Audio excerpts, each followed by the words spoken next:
Dead Voices, Chapter 8. They grabbed blankets, coats, knit caps, and warm socks and hurried back to the lobby. They didn't look into any mirrors. They didn't stop at any closets. Mr. Volan went last, casting cautious glances over his shoulder the whole time. Ollie was grateful for Mr. Volan. A line of cuts ran across his knuckles from the broken glass. In the lobby, the first thing Ollie saw was the silly canoe with its 3 paddling raccoons. Their unexpected, sharp-toothed smiles gave her a jolt. The canoe was sitting next to the front desk, facing the stairwell, as though the raccoons were guarding the bright bowls of candy and matchbooks on the front desk. Hadn't the raccoons been over the fireplace before? Maybe Mrs. Wilson had moved them. Whatever. Ollie, tired of weirdness, marched over to them, grabbed a matchbook and a handful of candy, and shoved them both in her pocket. Never knew when matches would come in handy. And even if she was still cold and shivering from what had happened upstairs, she wasn't going to be afraid of stupid, stuffed raccoons. The raccoons looked like they were laughing. Ollie swerved away from them, headed toward the double entrance doors, shoved them open, and went outside. She stood in her sneakers under the dry, freezing portico, glad to breathe the outdoor air, even if it was full of snow. The wind had dropped, but the snow hadn't let up, not even a little. It fell down in sheets as fast as rain. It lay in drifts almost as high as the dining room window.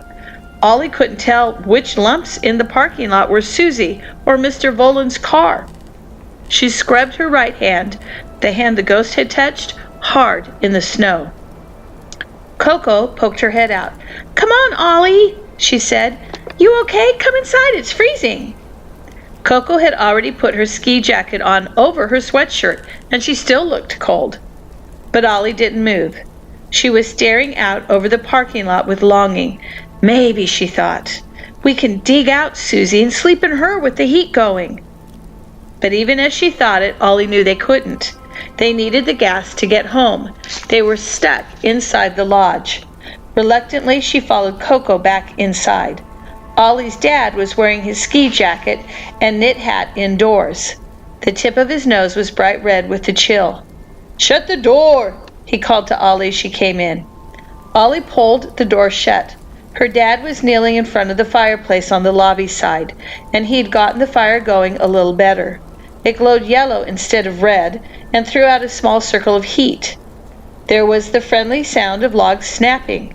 Someone had also collected a lot of battery-powered lamps and set them up around the hearth.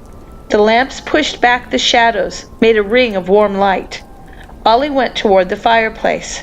Brian, Coco, and Mr. Volan were already there, putting down their loads of coats and blankets. "Thanks for grabbing these," Ollie's dad said to them, clambering to his feet. He helped them make a neat stack of blankets and pillows near the fire. "You guys want to be in charge of bed setup later on? Great. Excellent." He didn't wait for answers, but headed at once over to the kitchen. They could hear him talking to Mr. Wilson. Since the gas wasn't working, they had to decide what cold stuff would be best for dinner. "How's your stash of peanut butter?" her dad was asking brightly.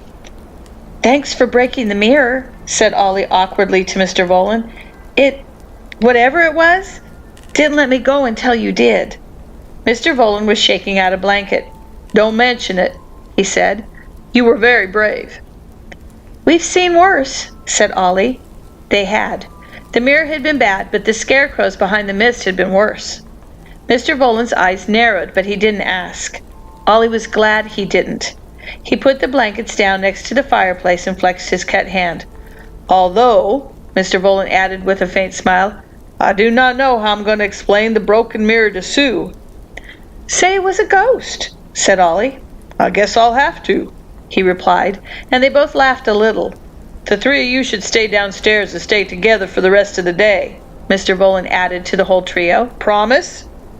All 3 promised. But then Brian, scowling, headed over to the front desk and grabbed the whole bowl of candy. "Okay, but I need some candy," he said. "Are we allowed?" asked Coco. "Today we are," said Brian, plunking the bowl down on the hearth by the fire and starting to make himself a blanket nest to sit in. No skiing and ghosts? There's no limit to the peanut butter cups that I'm allowed to consume. Seconded, said Ollie, and reached for one. I just had a ghost grab my hand. Coco shrugged agreement and ate a Snickers. She'd brought her travel chess set downstairs with the blankets. Ollie, want to play? Ollie didn't really feel like chess, but it was better than peering into the shadows or sitting and watching the light fade out of the dining room windows. Ollie and Coco played for a while, trading matches back and forth, neither of them trying very hard. Brian watched them play and read The Voyage of the Dawn Treader. Ollie kept stealing glances at the dragon-headed ship on the book's cover. She wanted to be on a ship right then, with no walls, only water and a hot sun overhead. Mr. Volan had settled down at one of the dining room tables, with a view through the archway to the stairs. Sometimes he wrote in a little notebook, but mostly he stared through the archway. Once Ollie lifted her head from the chess game, after she just checkmated a distracted Coco, to see him watching the three of them. Do you play chess? Ollie asked Mr. Voland. You can play if you want, Coco chimed in. She was always hunting for new opponents. Yes, said Mr. Voland, I play. He smiled at them both. I like games, but I fear I'd be too much for you. Enjoy your fun. Coco looked like she wanted to challenge Mr. Voland to a chess duel then and there. But before she could say anything, Ollie's dad made an entrance from the kitchen with a huge plate piled high with graham crackers, chocolate, and marshmallows. S'mores! Cried Coco, distracted. Said Ollie's dad. You three can't possibly be hungry after all that candy. He cast an eye on the floor, which was scattered with wrappers. Dad, said Ollie. But I'll leave this here anyway. Her dad went on, depositing the platter by the fire. Keep it safe for me. No worries there, said Brian, and they all gathered around the fire. Making s'mores was always fun. Carefully, they skewered their marshmallows. Ollie and Coco laughed at Brian, who could never manage to toast a marshmallow without catching it on fire. It's fine, Brian insisted. Catching it on fire cooks it just as well. To illustrate, he sandwiched his blackened marshmallow between slabs of graham cracker and chocolate and took a giant bite. Ollie and Coco, still laughing, hurried to toast theirs too. They ate until they couldn't eat any more. S'mores took their mind off things, but eventually they put the last of the graham crackers and chocolate aside. When the fun stopped, the twilight seemed to rush in. The light outside was blue-violet, and somewhere beyond the mountains, the sun sank. The day shuddered to a gray and strange close. Ollie's dad and Miss Zintner had been in and out all afternoon, messing with the generator, checking on the fire. If they'd seen anything strange, they hadn't said, and it didn't seem like they had. Mr. Adler was just as cheerful as usual. It was only Ollie, Brian, Coco, and Mr. Volan who seemed to have noticed anything wrong. Even though Mr. Volan had carefully nursed the fire along, the lodge kept getting colder. Why is it so cold? Ollie asked Mr. Voland. All that afternoon, when he wasn't feeding the fire, he'd barely taken his eyes off the lobby stairwell. She was pretty sure the other grown-ups were annoyed with him.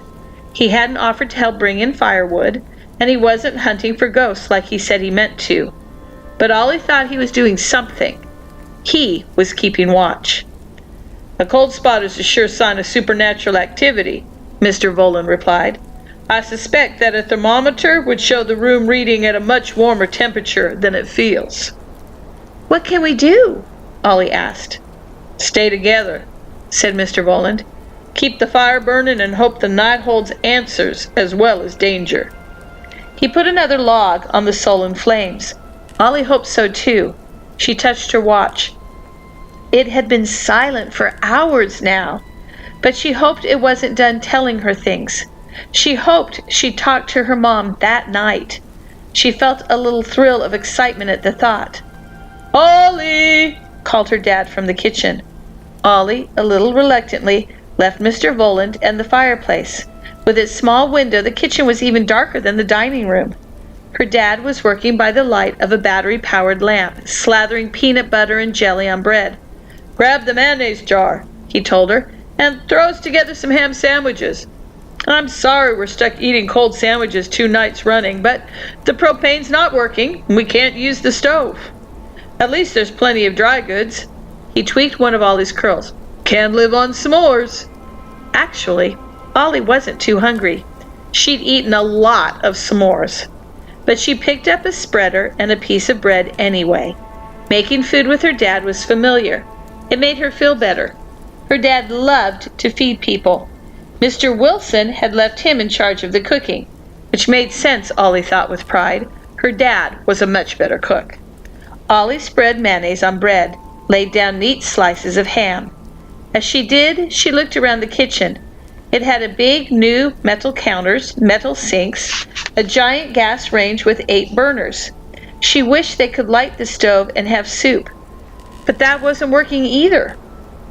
In the corner, Ollie caught sight of a skinny door. The knob was dented. It was hard to see it in the shadows. "Where does that door go?" Ollie asked, pointing. "Sam says it goes to the basement," said her dad.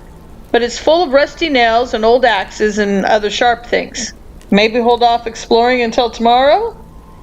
"Don't have to tell me twice," said Ollie with feeling. No way was she going into a moldy old basement. They finished their sandwiches and took them out to the others, along with chips and apples and oranges. Mrs. Zittner was trying to boil water in a pot awkwardly hung over the fire, but it didn't work. Ollie caught herself thinking, "My mom would have known what to do." But she tried to squash the thought. It wasn't Miss Zittner's fault that they couldn't boil water. The fire didn't get that hot. It stayed low and sullen and smoky, and the smoke, instead of going straight up, crept sideways into their eyes. "Dad, do you think the storm will stop tomorrow?" Ollie asked after they'd finished eating their sandwiches. It was inky, snow-filled night by then. A couple of the battery-powered lamps had already died, and none of the fresh batteries could get them to light again. All 8 people in the lodge had drawn in close around the fire, staying in its hoop of light and warmth. Ollie was sitting on a blanket next to her dad's chair, leaning her head on his knee like a little kid. Even her dad looked tired now. He'd been joking and singing all that long afternoon as the lodge got colder and colder. He'd kept them all laughing, but now there were purple pouches under his eyes. "I don't know, Ollie Pop," he said simply. "I've never seen a storm like this. But it will be okay. The storm has to stop eventually. We have walls and a roof and blankets and plenty of food and firewood. We'll be all right." Ollie said, "Dad, have you ever believed in ghosts?" Her dad frowned down at her, pulling at a splinter that had lodged itself in his thumb. Ollie wished she hadn't asked. He'd been worried that day too, worried about different things, about keeping her and Brian and Coco fed and warm and not scared. Her dad said seriously, "I believe in memory. I believe in remembering someone you love so well that it becomes kind of like a ghost. You remember someone so hard that it feels like they're in the next room, just around the corner, that they could walk in any minute. But the kind of ghosts that Mr. Volan says he's looking for, the ghosts that walk up and down like Jacob Marley in A Christmas Carol? No, I don't believe in ghosts like that. You have to decide what you believe, Ollie Pop. That's part of growing up, but..." He bent down and whispered in his ear, "I wouldn't listen too much to Mr. Volan. Dead people, they're gone. They've left us. Except for the part of them that we carry around forever." Ollie only nodded once. "Okay," she said very softly. They both stared into the glowing coals of the feeble fire. "I love you." Gently her dad stroked her hair as they watched the fire sputter and sink low in the darkness. More of the battery-powered lamps had gone out. They were down to 2. The small fire made the shadows dance along the walls of the dining room. Coco tried not to watch the shadows. She kept expecting to see a human figure there, a long arm pointing. Coco really didn't want it to get dark. "Hey, Coco," said her mom. "Can you help me straighten up these blankets?" Coco went over. Her mom was rearranging the piles of pillows and comforters so that everyone would have a spot to sleep as near to the fire as they could get. Ollie, Coco, and Brian, plus Coco's mom and Mr. Adler, would be on the dining room side of the fire. Mr. Volan and the Wilsons would be on the lobby side. "How are you doing, sweetie?" her mom asked as Coco shook out blankets. "Here, let's put you 3 kids a bit closer to the fire." Her mom smiled crookedly. "Some vacation, huh?" "Mom, I'm scared," Coco said. She didn't want to admit it to Ollie or Brian. She wanted to be brave for them because they were being brave for her.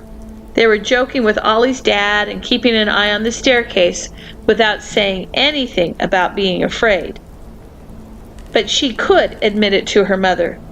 "There's nothing to be scared of," said her mother, smoothing the corner of a blanket. "It might not be the most fun because it's so chilly in here and we're kind of stuck. But there's nothing to be scared of." "We saw ghosts in the hallway upstairs," Coco said in a small voice. Her mother pressed her lips together. "The imagination is a very powerful thing, sweetheart," she said. She shot Mr. Volan an annoyed look. "It might have been a mistake to let you go ghost hunting. But why is it so cold? And why is everything breaking?" Coco demanded. "We did see a ghost. I think all this is the ghost's fault." "Things are breaking because of the snowstorm," said her mother more gently, putting aside the last blanket. "And you are safe. Roger and I, we won't let anything happen to you." Coco felt better, but only a little. "Like Roger said," Coco's mom went on, "we have plenty of supplies. We'll be okay until the storm stops." Coco wanted to believe it. They were all together, 5 grown-ups.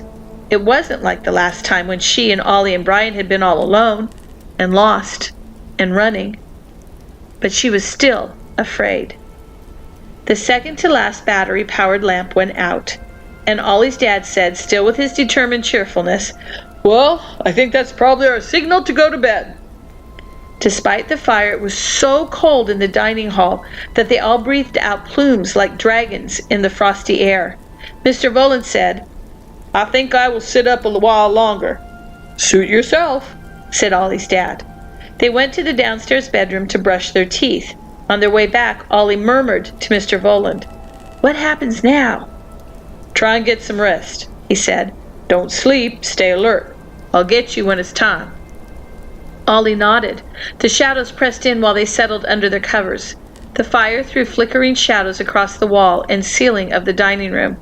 Ollie, Brian, and Coco settled in side by side, wrapped tightly in blankets. When they were settled, Brian said, whispering, "Ollie, I still don't think this talking to ghosts thing is a good idea." "Do you have a better idea?" Ollie asked. "We can trust Mr. Volan. He broke the mirror for me, and he's been keeping watch all day. I think we'd be in real trouble if it weren't for him."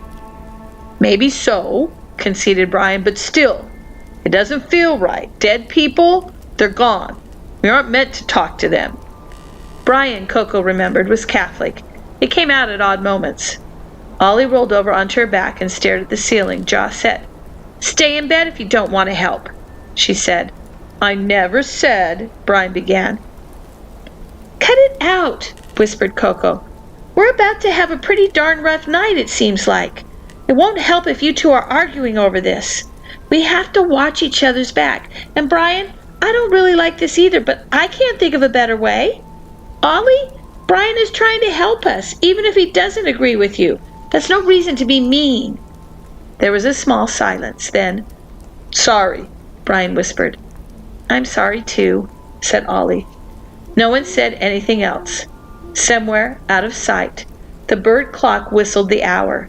Side by side, they lay on their backs and watched the firelight fade from gold to red as the fire burned low.